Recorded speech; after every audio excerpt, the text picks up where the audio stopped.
Last year, when we had our seminar, we were all appalled at how bad of a snow year 2018 was. This year, we're all amazed at what 2019 came to be. So to help explain all that and some of the forces that conspired to bring those things about is Jeff Lukas. Jeff is with Western Water Assessment, the Colorado Institute for Research and Environmental Sciences at the University of Colorado in Boulder, and he's going to explain the Snow-Pocalypse. Thank you, Jeff. Thanks, Jeff. Well, so this would advance if you care. If I could. Well, thanks so much for the opportunity to be here and speak with you today, and I thank particularly Jim, who offered a spot on the agenda and already had a working title lined in that had Snowpocalypse in it. And I said, I have to do that, and especially after Drought Mageddon or whatever we had last year. It's a much better starting point. But if you've heard me talk before, you know that I don't provide the most upbeat messaging about climate and our climate future.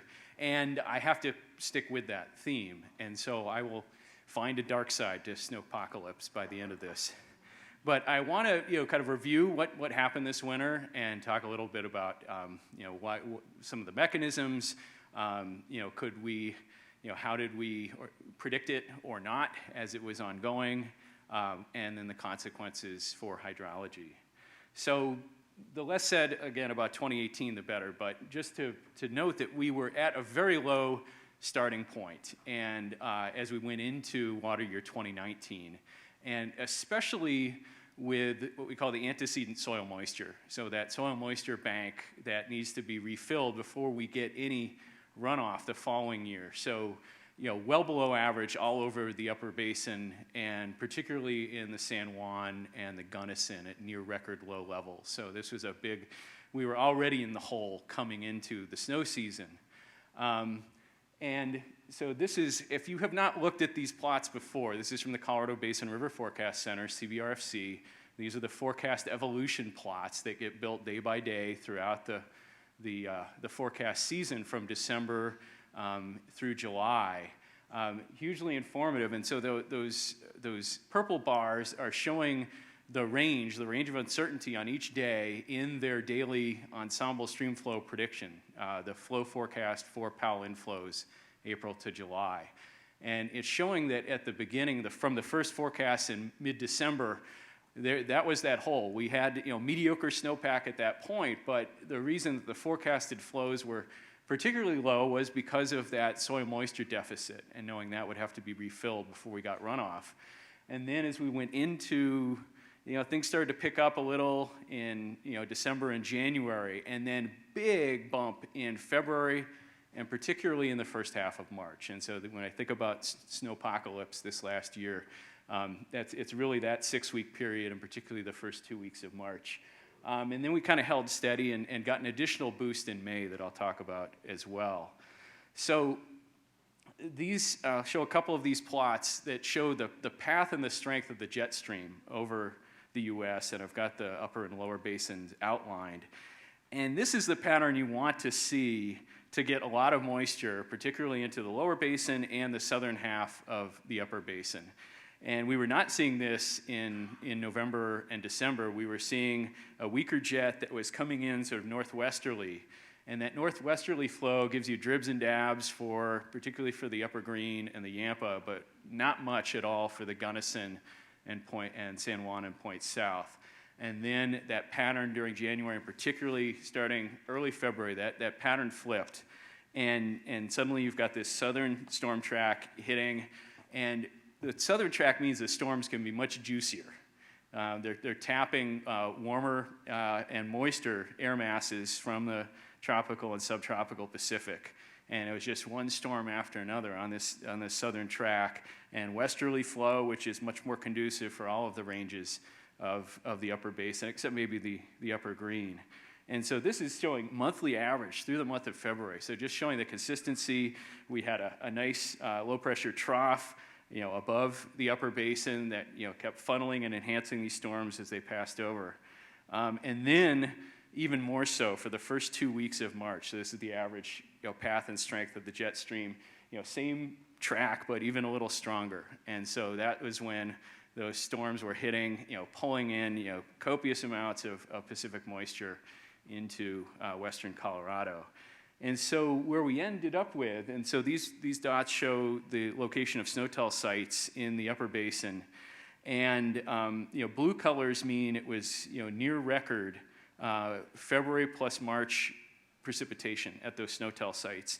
If there's a purple dot, that means it was a record for the period that SNOTEL has been there, which is up to 40 years. And so all over the upper basin, we had record February plus March precipitation. So it was really kind of an extraordinary boost to the snowpack just from that roughly 6-week period, and particularly the last 2 weeks. That last 2 weeks also caused a historic avalanche cycle in all over the Colorado mountains, particularly central Colorado and southwestern Colorado. And so in about a 10-day period, had 10 to 15 feet of snow on the peaks, 6 to 12 inches of snow water equivalent, and avalanche activity that had not been seen either since the 1950s, like 1957, or no one could remember or had records of. And there were new paths being cut. There was one many of you have probably seen outside of Frisco that cut through 100-year-old lodgepole forest for about a mile. So incredible avalanche activity, and that's what happens when you dump 10 to 15 feet of snow on a snowpack that has a very weak bottom layer because of that low snow early on. Or we got storms in October, and then it kind of sat around and turned into faceted snow at the bottom. And so it was a perfect, if you want to call it that, setup for a big avalanche cycle. So if you look across the whole upper basin at that February to March, I showed you the SNOTEL sites. This is averaged spatially across the whole upper basin. 2019 was the second wettest February and March period since 1900. And you can see how consistent it had been the last 20 years or so. And then boom, just this incredible boost in 2019. April, things kind of returned to more or less normal, kind of normal precipitation. And then in May, the pattern shifted back to very favorable Jetstream for nice wet storms coming in and slamming particularly southern Colorado, and very cold conditions. So we had deep trough, that's shown by the kind of the white and purple over the Pacific Northwest, and then that Jetstream digging deep and bringing warm, moist air masses into at least the southern half of, well, actually all of the upper basin and the lower basin. And we can see that if you look at May 2019 precipitation at those SNOTEL sites compared to the full length of record, we see record precipitation for May, across Utah, even into the upper green, and at least a couple spots in western Colorado, and near record precipitation at many other SNOTEL sites. So a big May on top of sort of the snowmageddon of February and March. And so if you take the whole, even though we had a slow start precipitation-wise, that second half came on big, and altogether, if you look at October to May precipitation in the upper basin, 2019 was the second highest on record. That surprised me a bit. I thought we had done poorly enough in the first half that the second half didn't make up for it, but it did. So big, wet year during the full snow season, October to May. And it was also, you probably noticed, relatively cool, especially compared to the last 10 or 20 years where we had been seeing during the snow season this pronounced upward warming trend. That will continue. We just had a brief respite from it and near normal temperatures compared to the 20th century average in October to May. And then if you look at the snowpack, as we all know, it started, this is looking at CBRC's Lake Powell group, so 104 SNOTEL sites above Lake Powell and Lee's Ferry averaged together. And you can see that blue line, that it followed or was slightly below the median purple line for most of the season until February, and then early March really took off. So I've highlighted that period in the blue shading. And then we started to, peaked at about the normal time at about 130% of the median peak, so 130% of normal. And then the melt was really slowed by that big May, that wet, cool May. And so highlighted that as well. And so we have very late runoff, very late snowmelt and runoff this year. And then returning to the Drought Monitor for the Upper Basin, like amazingly, all of the state of Colorado got drought-free. We just had a little drought in the Four Corners region in Arizona and New Mexico. This was as of July 2nd. Of course, things have changed since then.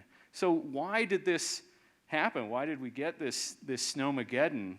And it was an El Nino event in the tropical Pacific, and that's known to push the storm tracks around in somewhat predictable ways. And in fact, if you look at the standard NOAA schematic of what a typical El Nino winter looks like, lo and behold, it's showing that enhanced storm track, that enhanced jet stream coming off the Pacific and making the lower tier of the U.S. wetter, though not necessarily in this graphic, the upper basin. So it's kind of easy to say, it's El Nino caused it. Well, if we look at the seasonal outlook, so the seasonal precipitation forecast from NOAA Climate Prediction Center that some of you probably consult, for February through April, so this was an outlook issued in mid-January before the pattern really shifted, it was suggesting a wet tilt, that green blob, but more eastern Colorado centered. If you shift to the next forecast, which was issued in late February, so after the pattern had shifted, there you're seeing a wet tilt across all the southern tier and extending across the upper basin as well as the lower basin. So that's more of that El Nino pattern, and so the models and other tools used by CPC in these outlooks was picking that up and incorporating it. But this is a fairly subtle shift. This is not saying snowmageddon. You would not predict what happened based on this map. It's saying, hey, there's a tilt in the odds that is associated with El Nino and maybe a few other factors that they were seeing in the atmosphere and the oceans at the time. So what I've done here is taken upper basin precipitation over the last 40 years and segregated it by, we call the ENSO state. Was it an El Nino event? Was it a La Nina, the cool phase? Or was it neutral, somewhere in between, which is where we are now. The El Nino has ended. And the box and whiskers plots are showing the distribution of precipitation with the inches of precip on the left-hand side. And you can see the El Nino years definitely have a tilt towards wetter February through May. So wetter, late winter, early spring through May. But there's still a big range. And 2019 was at the very outside of that range. So it was an outlier, even among El Nino years. So we couldn't, it's easy to go back after something has happened and say, we got this big year, it was El Nino, because there was an El Nino. But knowing you have an El Nino going into February doesn't mean that you are going to get anything like we had. And in fact, you could get easily a drier than normal outcome. So seasonal forecasting is hard, and the best we can do is maybe provide tilts, but these extremes are always going to be hard to capture. Then, after we got this fabulously wet winter, and particularly late winter, tap turned off again. 8th driest June through August across the upper basin, so a very dry summer, and then return to the trends that we've been seeing for the last 30 or 40 years, which is warming in all seasons. And so 2019, even though this is kind of amazing to me and just indicative of where we're going with the climate system in this region and elsewhere, is that even with all that snow on the ground, even with all that moisture in the soil, we still managed to warm in June through August and have a top 10 warmest summer, even with all that moisture in the soil that needs to be evaporated off before you can really heat the ground and the air above it. So this is part of the dark side of Snowpocalypse, is going into this dry summer and we're back into this clearly warming climate. The other dark side is that we did not get the runoff bang for the buck that one would hope to get with near record precipitation and snowpack from October to May. 2019 for the water year is looking good, but not great. So what I've done is taken the CBRC forecast for water year unregulated flows and estimated the natural flows, so without any use or depletion, where the long-term mean is just under 15 million acre feet. The biggest years in the 1980s are at almost 25 million acre feet, and I'm estimating that we're going to see about 17.5 million acre feet, and I'll look for head nods for others who have tried this exercise. And so that's about 120% of average, which is a fair bit less than you would expect off a snowpack that peaked at 130% of normal and that near record precipitation from October to May. So what's going on? Part of it is that initial and big soil moisture deficit that we had. And so we had to refill that first. That was anticipated by the CBRC streamflow forecasts throughout the season. That might be responsible for half of that deficit. Part of it is that really dry summer means that we dropped off very quickly to those late summer and fall low flows, much faster than you would expect off of a really big snowpack and runoff year.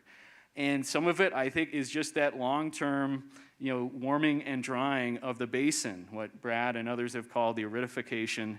And we are seeing, just this, subtle but now noticeable hit of, maybe 1 million or 2 million acre feet, if I had to put a number on it, that is not necessarily explained by those other factors. So, and we could see that here, where I've taken all the years from it should be 1906, from the start of the Lees Ferry natural flow record to 2019, and I've plotted the October to May precipitation on the x-axis below, and then on the left-hand axis is the Lees Ferry natural flow. So it's asking, okay, for a given amount of October to May precipitation, your snowpack, how much flow are you getting? And you would expect a pretty close relationship, and there is a very close relationship. And then we've got a line, the midline of the regression there, and anything below that dotted line, you could say, was a year that underperformed. So we got less flow than you would expect given the amount of October to May precipitation. Anything above that line, you could say overperformed. And it may be because there was a big June enhancement of late snowpack, late snow and rain. 2019 was one of the biggest underperformers of any year on record, and especially among the wet years.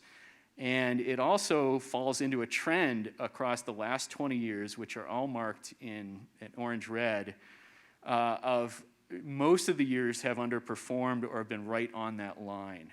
So this is that hit from a warming climate, is that we are seeing lower runoff efficiency. So you get for the same amount of precipitation, we're getting somewhat less runoff. And 2019 is an example of that, somewhat hidden from us because it was such a big year. We're happy to have any year above average, but we got less than we would have, say, back in the 1950s with a 1957 type snowpack. So one other thing I want to bring to your attention is the prospect of, as we're talking about famine to feast and back, the potential for increasing hydroclimatic variability and volatility. If you look at the year-to-year variability in precipitation in the upper basin, that has been increasing. It's not by a huge amount, but that amount is consistent with what you would expect from projections from climate models that say we should see more variation from wet to dry years. Here in the western U.S. and really across the world. More warming leaves you, among other things, with more variability in precipitation. And as we saw, likely in many of the storms that happened during Snowmageddon, the individual storms tend to be juicier in a warmer climate. That warmer air mass can hold more moisture for any given storm or weather pattern or persistent weather pattern like we had in February, March, and again in May. And then this is particularly relevant for this past summer and ongoing right now, is that warmer summer temperatures will dry out that land surface faster. And that will kind of create more within season volatility where we'll have bigger drop-offs from your peak flow to late summer low flows in the late season. So sorry, you see, I did it again. Started with something good, and I've shown a dark side of it. So what are the overall lessons from Snowpocalypse from this year? And we've seen this before. We saw it in May 2015. We saw it in January 2017. The snowpack and the runoff outlook can turn around in a month or less, given the right weather pattern. But boy, you don't want to count on it. Just happy we feel lucky when it happens. El Nino does tilt the odds towards a wet late winter spring in the upper basin, but I say randomness does the rest. Most of the variability we see is effectively a dice roll. The variability from year to year. We can associate some of it with particular mechanisms like El Nino and La Nina, but most of it, as far as we can tell, is just random variability in the climate system. And then particularly extreme seasonal conditions like we had this past spring will always be hard to forecast. We're not going to, even if our tools evolve far beyond where they are now, we're not going to be able to say on a monthly or seasonal basis, near record conditions are coming. Weather forecasts are different. We can get individual storms really well, and we saw that throughout the season. No one was surprised by any particular storm that came in, but as far as the sequence of storm after storm over a month or 2 month period, that could not be reasonably foreseen using the tools we have now. And we found that there is such a thing as too much snow, at least in early March in western Colorado. We also learned that near record precipitation in snowpack does not necessarily translate into near record annual runoff. When I saw the snowpack in April at 130% of normal, in my mind I was thinking 20 million acre feet. This will be a big year. This will be a 2011 again, and no, we are not going to get that.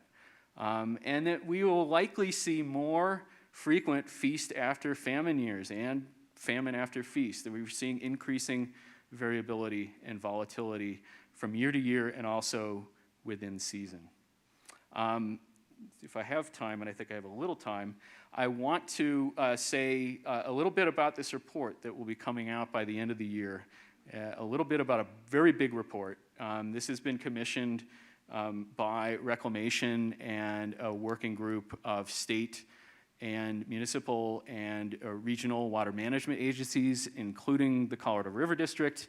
And it is basically to collect and synthesize in one place all of the information about the science and technical practice behind the data and models that inform management and planning on 3 time scales. We have a shorter term up to 2 years, 2 to 5 years, the midterm, and then 5 to 50 years, so the long term, and specifically related to Reclamation's models and planning tools that are used at those 3 time scales, and that you all, I know, consult, 24-month study, the midterm operations model, and CRSS.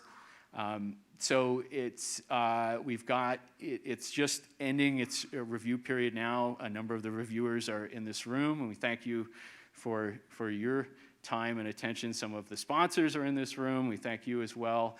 And I also finally want to introduce a couple of members of our team who came with me from Western Water Assessment and Boulder.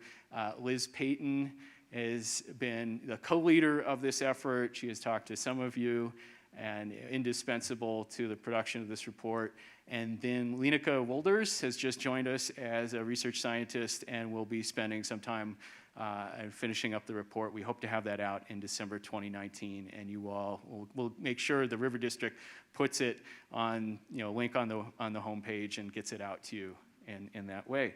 So with that, I thank you very much for your kind attention, and maybe we'll have time for a few questions. Thank you, Jeff.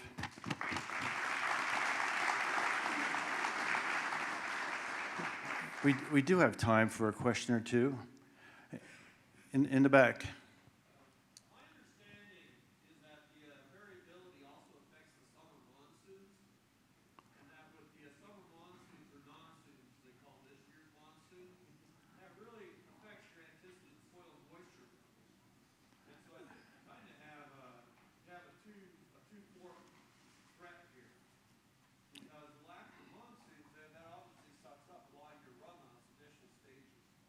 if you repeat the Yep. question. Yeah, so he was pointing out that the variability in the summer monsoon, or as it has been called this year, the non-soon for our region, is also important in, in setting up your antecedent soil moisture or lack thereof. And so you've really got, two parts you need to be attentive to, both the winter, snowpack and the summer monsoon. And it's true, this monsoon has failed across the region.